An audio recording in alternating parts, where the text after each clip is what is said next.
സ്നേഹമുള്ളവരെ, മധുസൂദനൻ നായരുടെ ദൈവത്തിൻ്റെ വികൃതികൾ എന്നുള്ള പ്രശസ്തമായിട്ടുള്ള കവിത ആരംഭിക്കുന്നത് എങ്ങനെയാണ്? ഇരുളിൻ മഹാനിദ്രയിൽ നിന്നുണർത്തി നീ നിറമുള്ള ജീവിത പീലി തന്നു, എൻ ചിറകുകൾക്ക് ആകാശവും നീ തന്നു, നിൻ ആത്മശിഖരത്തിൽ ഒരു കൂട് തന്നു. ദൈവവും മനുഷ്യനുമായിട്ടുള്ള കണ്ടെത്തലുകളും അത് മനുഷ്യ ജീവിതത്തിൽ വരുത്തുന്ന പരിവർത്തനങ്ങളും ഇത്രമാത്രം സുന്ദരമായിട്ട് അവതരിപ്പിക്കപ്പെട്ടിരിക്കുന്ന ഒരു കവിതയില്ല. ഏത് പാപത്തിൻ്റെയും മരണത്തിൻ്റെയും നിരാശയുടെയും മഹാനിദ്രയിലാണെങ്കിലും ആ ഒരു കണ്ടുമുട്ടലുകളിൽ നമുക്ക് അനന്തമായിട്ടുള്ള വിഹായസ് കിട്ടുകയും നമുക്ക് ജീവിതം വച്ചുപിടിപ്പിക്കുന്നതിന്, ജീവിതം പടുത്തുയർത്തുന്നതിനൊരു കൂട് കിട്ടുകയും നിറമുള്ള ജീവിതത്തിൻ്റെ പീലികൾ നമുക്ക് നൽകപ്പെടുകയും ചെയ്യുന്ന കണ്ടുമുട്ടലുകളാണ് ദൈവവുമായിട്ടുള്ള കണ്ടുമുട്ടലുകൾ. ഇന്നത്തെ സുവിശേഷത്തിൽ സമരിയാക്കാരി സ്ത്രീ എങ്ങനെയാണ് ദൈവത്തെ കണ്ടുമുട്ടിയത്, ഈശോയുമായിട്ടുള്ള കണ്ടുമുട്ടലുകൾ എങ്ങനെയാണ് അവളുടെ ജീവിതത്തെ പരിവർത്തനം വരുത്തിയത് എന്ന് നമ്മൾ വായിക്കുന്നുണ്ട്. യേശു തൻ്റെ പരസ്യ ജീവിതം ആരംഭിക്കുന്ന സമയമാണ്.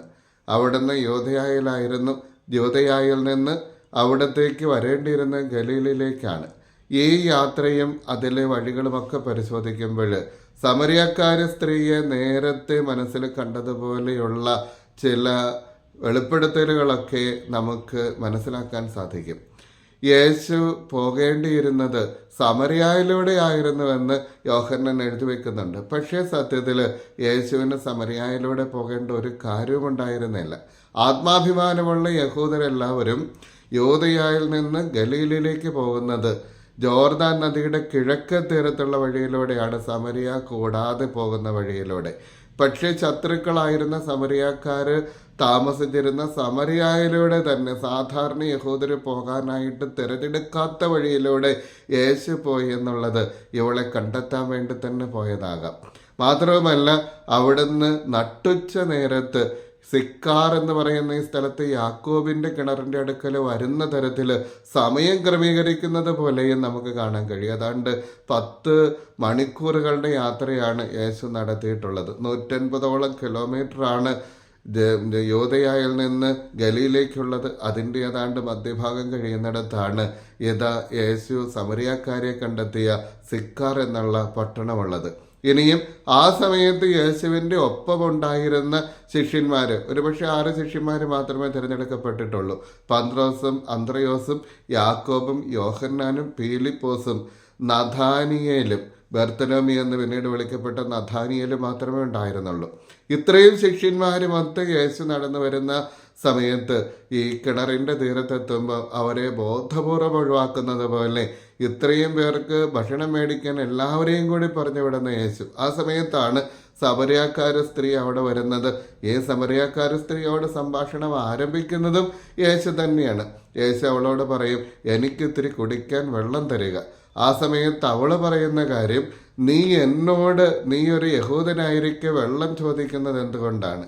അവിടെ മുതൽ അവരുടെ സംഭാഷണം യേശു ഒരു ആത്മീയ ലെവലിലേക്ക് കൂട്ടിക്കൊണ്ടു പോവുകയാണ്. യേശു അവളോട് പറയും, നീ ഇതുവരെയും പുരുഷന്മാരിൽ അഭിരമിച്ച ഒരാളാണ്. 5ൽ കുറയാത്തതായിട്ടുള്ള ഭർത്താക്കന്മാർ നിനക്കുണ്ടായിരുന്നു, പക്ഷെ അവരൊന്നും നിന്റെ ദാഹം ശമിച്ചിട്ടില്ല. അങ്ങനെ അവളുടെ ശമിക്കാത്ത ദാഹത്തിൻ്റെ അടയാളമായിട്ടുള്ള കുടവുമായിട്ടാണ് അവളവിടെ എത്തിയിരിക്കുന്നത്. എന്നിട്ട് യേശു പറയും, അവളെ മാനസികമായിട്ട് ആത്മീയമായിട്ട് കീഴടക്കാൻ വേണ്ടിയിട്ട് യേശു അവളോട് പറയും, ദൈവത്തിൻ്റെ ദാനം എന്താണെന്നും എനിക്ക് കുടിക്കാൻ തരിക എന്ന് നിന്നോട് പറയുന്നത് ആരാണെന്നും നീ അറിഞ്ഞിരുന്നെങ്കിൽ നീ അവനോട് ചോദിക്കുകയും അവൻ ജീവന്റെ ജലം നിനക്ക് നൽകുകയും ചെയ്യുമായിരുന്നു. പരിശുദ്ധാത്മാവിനെ പറ്റിയിട്ടാണ് യേശു പറയുന്നത്. ആത്മാവിൻ്റെ ദാനം എന്താണെന്ന്, ആത്മാവിൻ്റെ ഫലങ്ങൾ എന്താണെന്ന് നീ അറിഞ്ഞിരുന്നെങ്കിൽ നിനക്ക് വരേണ്ടിയിരുന്നില്ല. നിനക്ക് പുരുഷന്മാരിലോ കാമത്തിലോ നിനക്ക് ആർത്തി ഉണ്ടാകുമായിരുന്നില്ല. പിന്നെയോ ആത്മീയതയിലേക്ക് നീ ഇറങ്ങിച്ചെല്ലുമായിരുന്നു.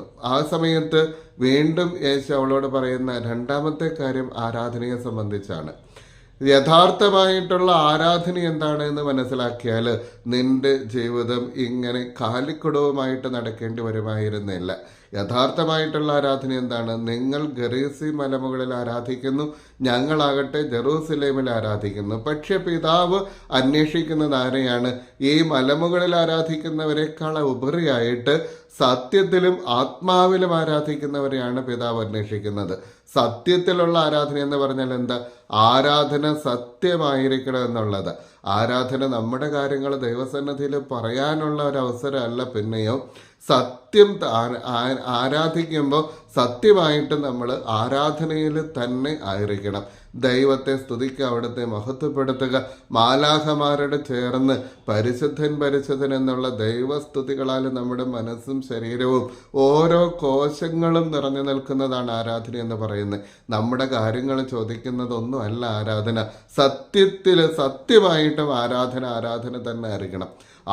വീണ്ടും യേശു പറയും, ആത്മാവിലുള്ള ആരാധനയാണ് ആരാധന.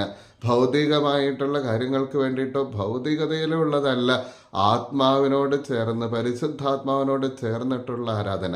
പൗലോസ്ലേഖ പറയുന്നുണ്ടല്ലോ, ദൈവത്തിൻ്റെ ആത്മാവ് നമ്മുടെ ആത്മാവിനോട് ചേർന്ന് അവാച്യമായിട്ടുള്ള നെടുവീർപ്പുകളാൽ സദാസമയം ദൈവസന്നിധിയിൽ മാധ്യസ്ഥം വഹിക്കുകയാണ്. ഇങ്ങനെ നമ്മുടെ ആത്മാവും ദൈവത്തിൻ്റെ പരിശുദ്ധാത്മാവും കൂടിയും ചേർന്ന് ത്രിത്വൈക ദൈവത്തിൻ്റെ മുൻപിൽ ആരാധന സമർപ്പിക്കുന്നതാണ് ആരാധന എന്ന് പറയുന്നത്. ആത്മീയമായിരിക്കണം ആരാധന, സത്യമായിരിക്കണം ആരാധന തന്നെ അറിയണം. അങ്ങനെയുള്ള ആരാധകരെയാണ് ദൈവം അന്വേഷിക്കുന്നത്. ഈ രണ്ട് കാര്യത്തിലാണ് അവൾ ആകർഷ്ടയാവുന്നത്. ഒന്ന്, അവൾക്ക് പരിശുദ്ധാത്മാവിനെ ലഭിക്കുന്നു. രണ്ട്, ആരാധനയുടെ അർത്ഥം എന്താണ് എന്ന് അവൾക്ക് മനസ്സിലാക്കി കിട്ടുന്നു. അപ്പോഴാണ് അവൾ യേശുവിനാൽ കീഴടക്കപ്പെട്ടവളായിട്ട് മാറുന്നത്. ഇതാ ഒരു നാടിനോട് മുഴുവൻ സുവിശേഷം പ്രസംഗിക്കാനായിട്ട് അവൾ ഇറങ്ങിത്തിരിക്കുകയാണ്. പ്രിയമുള്ളവരെ, ഈ കണ്ടുമുട്ടലുകളാണ് പ്രധാനപ്പെട്ടത്. പത്രോസ് യേശുവിനെ കണ്ടെത്തി, നഥാനിയേൽ യേശുവിനെ കണ്ടെത്തി ബർത്തലോമിയായിട്ട് മാറുന്നുണ്ട്. വീണ്ടും നമുക്കറിയാം, തോമസ് ലേഖ യേശുവിനെ കണ്ടെത്തി, നിക്കോദമസ് യേശുവിനെ കണ്ടെത്തി. ഈ കണ്ടെത്തലുകളെല്ലാം അവരുടെ ജീവിതങ്ങളെ മാറ്റിമറിക്കുന്നുണ്ട്. പിന്നീട് ഒരിക്കലും അവർ തിരിച്ചു പോകാത്ത തരത്തിൽ ഈ സമരിയാക്കാരി സ്ത്രീയെ പോലെ തന്നെ എത്രയോ പേർ യേശുവിനെ കണ്ടെത്തുന്നത്. ഇന്നത്തെ വിചിന്തനത്തിൻ്റെ പ്രധാനപ്പെട്ട ചോദ്യം ഇതാണ്. എത്രയോ വിശുദ്ധ കുർബാനകൾ സ്വീകരിച്ചവർ, എത്രയോ ധ്യാനങ്ങൾ കൂടിയവരാണ് നമ്മൾ. എന്നിട്ടും എന്തേ നമുക്ക് ഇവരൊന്നും യേശുവിനെ കണ്ടെത്തിയതുപോലെ കണ്ടെത്താൻ സാധിക്കാതെ പോകുന്നത്?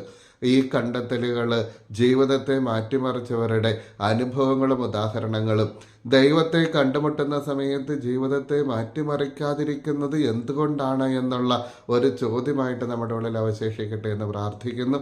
ദൈവം നമ്മളെ അനുഗ്രഹിക്കട്ടെ.